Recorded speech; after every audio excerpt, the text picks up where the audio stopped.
ప్రస్థానం జాతీయ సమగ్రత కోసం అనే విధానంపై నాయకులు దేశ నిర్దేశం చేయనున్న పార్టీ అధ్యక్షులు ఆంధ్రప్రదేశ్ ఉప ముఖ్యమంత్రి పవన్.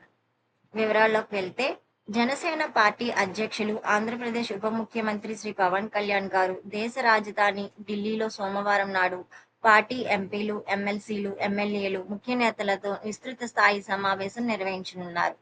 ప్రాంతీయతను విస్మరించని జాతీయవాదం, భాషలను గౌరవించే సంప్రదాయం, సంస్కృతులను కాపాడే సమాజం లాంటి సిద్ధాంతాలను పుణికిపుచ్చుకున్న జనసేన పార్టీ జాతీయ సమగ్రత దృక్పథంతో సేనా ప్రస్థానం జాతీయ సమైక్యత కోసం అనే శీర్షికతో ఈ సమావేశాన్ని నిర్వహిస్తుంది.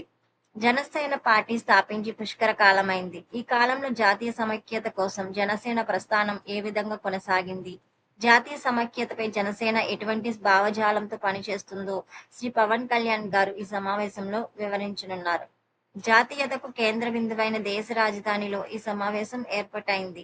జనసేన తరపున ఎన్నికైన ఎంపీలు, ఎమ్మెల్సీలు, ఎమ్మెల్యేలు, నామినేట్ అయిన కార్పొరేషన్ చైర్మన్లు, ఇతర ముఖ్య నేతలు, తెలంగాణ నేతలు, కర్ణాటక, తమిళనాడు, కేరళ రాష్ట్రాల నుంచి ఇటీవల పార్టీలో చేరిన సభ్యులను ఈ సమావేశానికి ఆహ్వానించారు. ప్రాంతీయతకు విలువ ఇస్తూనే జాతీయ సమగ్రత కోసం ఒక రాజకీయ పార్టీగా నిలబడాలి.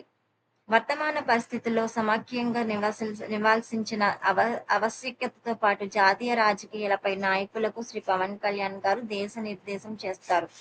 ఈ సమావేశానికి అవసరమైన ఏర్పాట్లను పార్టీ నేతలు ఢిల్లీలో పర్యవేక్షిస్తున్నారు. సోమవారం ఉదయం ఢిల్లీలో అశోక హోటల్లో ఈ సమావేశం మొదలై సాయంత్రం ముగుస్తుంది.